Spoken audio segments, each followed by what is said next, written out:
We may all be created equal, but we're not born equal. We're automatically categorized by society based on circumstances, not the decisions we've made. Like a checkbox on a form, upper class, lower class, privileged, deprived, destined, doomed. For many, these categories last a lifetime and are near impossible to change. Why is this? Why is it so difficult to escape this starting position in life? What a waste of human potential to disposition people just based on a checkbox. This is also true for those being released from the Department of Corrections. Regardless of their crime, their intellect, or their spirit, they are categorized into a single checkbox, a criminal. Withheld from working in favorable jobs or moving into thriving communities, for many this categorization lasts a lifetime and is near impossible to change. For 24 years, I've spent as much time as I can in prison.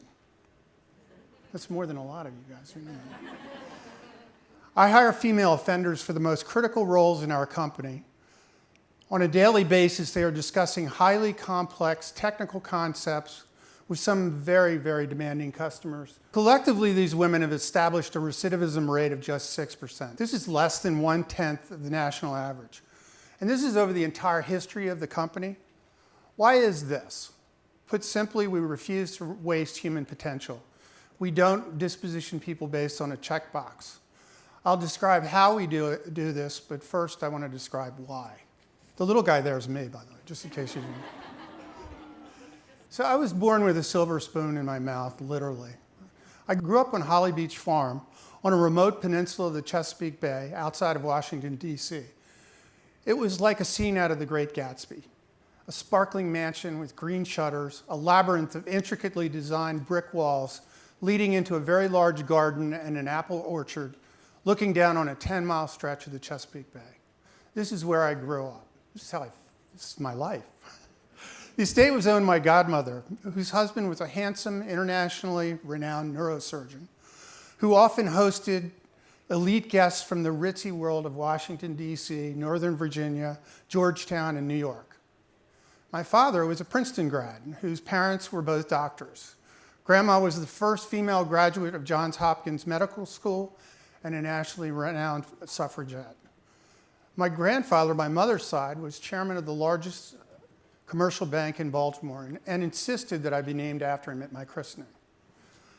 I was constantly reminded by my mother of our unique bloodlines. 2 presidents and a signer of the Declaration of Independence. No doubt, when Katharine Hepburn visited us, that it all seemed right. She was my dad's first cousin and a bit of an icon at the time when I was growing up. As wonderful as this all sounds, I always felt out of place around elite family and friends with enormous wealth. However, there was one escape, spending time with the house staff. You see, every one of our related families had maids and butlers and caretakers, mostly hidden from guests, all tucked away nicely out of sight. These people didn't look like my family, but I sure felt like they were part of my family. As I grew up, I would come to understand that these people had been categorized by society as lower class, underprivileged, and undeserving. Luckily for me, for some reason, I failed to adopt these beliefs.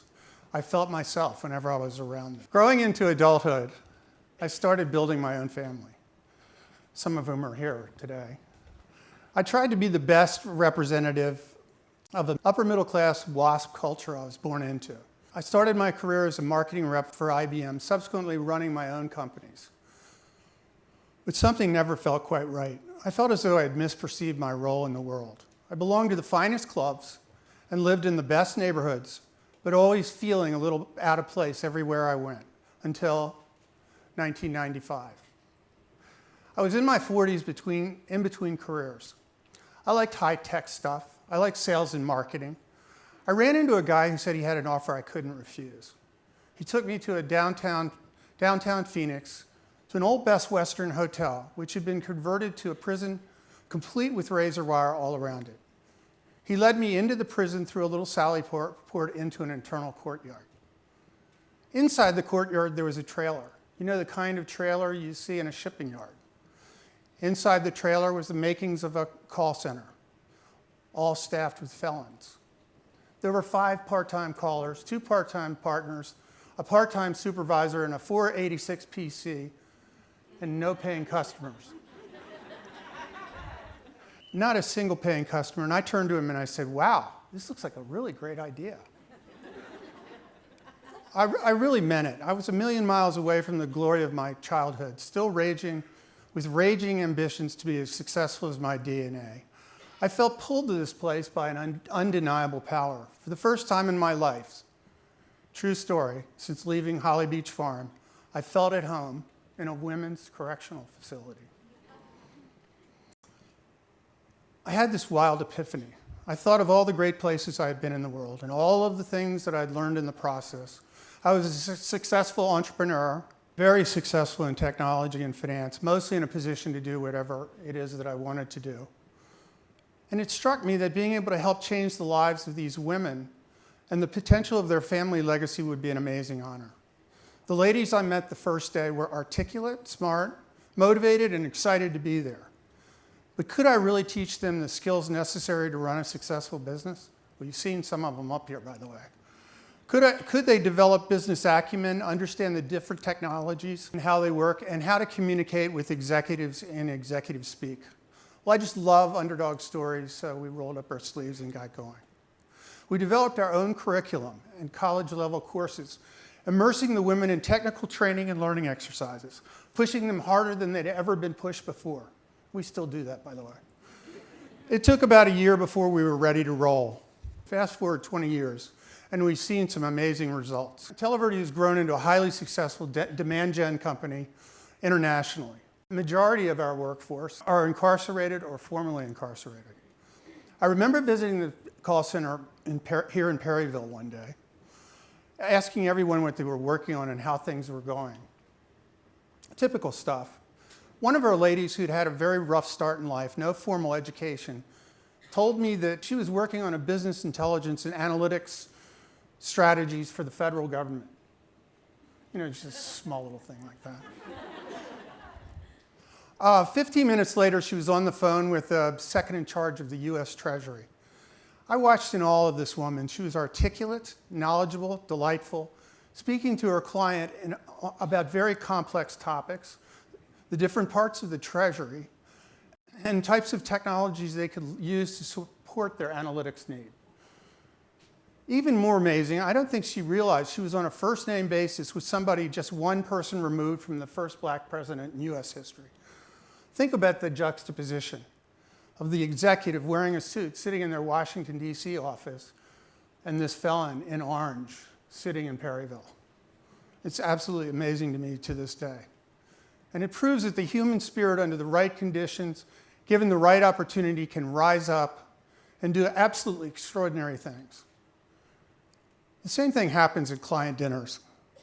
There'll be 6 or 7 executives from the client side. There's me and there's five ladies, all previously incarcerated.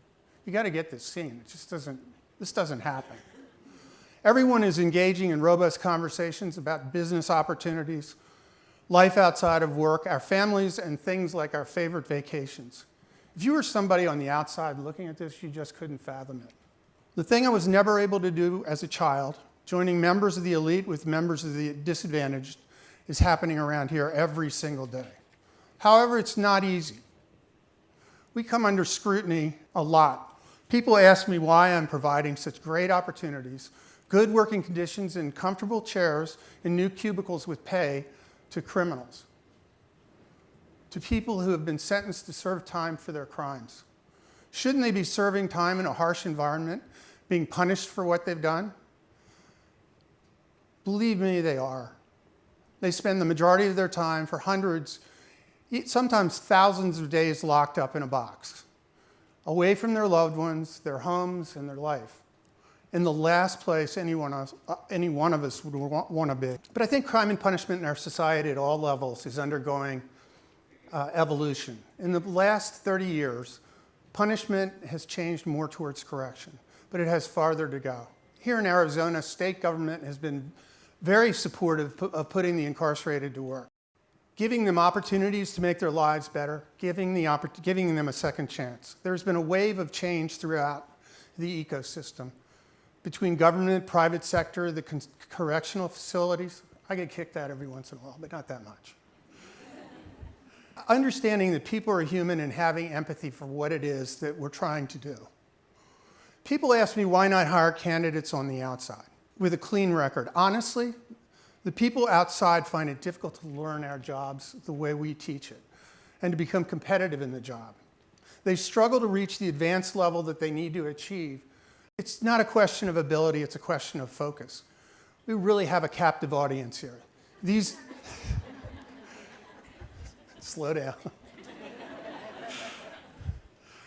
The ladies have proven that if you motivate people, if you give them the things that they need, if you train them properly and create an environment to consume what you're teaching them, that they will grow and adapt and achieve things that no one would have ever expected them to be able to do. Do I prefer hiring felons?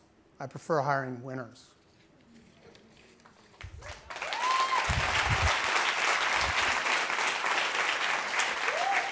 It's not the business results that I'm most proud of. It's the results we've seen in changing people's lives that really keeps us going. Many of the women who come to work here haven't had a professional job before. Some have struggled with drugs or alcohol abuse, and some have been victims of physical and emotional abuse. Seeing them go through the process of overcoming their loss of self-esteem and re-engaging with their desire to build a meaningful life, that's powerful stuff. It takes real courage to face down your demons, admit your mistakes, and become all that you can become. There are several amazing women in this crowd who've done just that.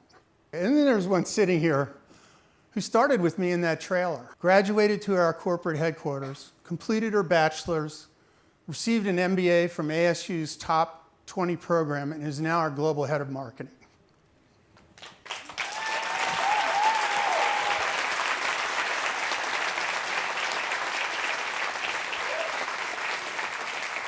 Her kids are grown and successful. 2 of them are here, actually, and her husband.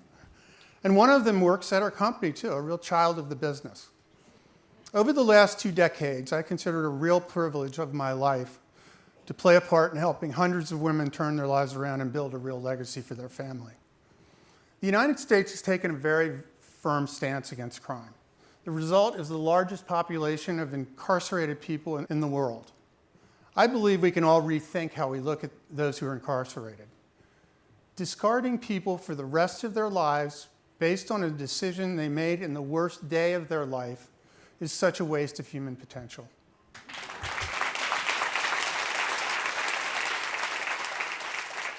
I have been in prison now for over 24 years. I've changed. I've learned things about myself and others that touched the depths of my being. I have seen people in the worst space in their lives find the courage to fundamentally change in ways that they could never imagine. Can you change? The next time you're making a decision about a human being who's honestly checked the box, have you ever been convicted of a crime? Please think outside the box.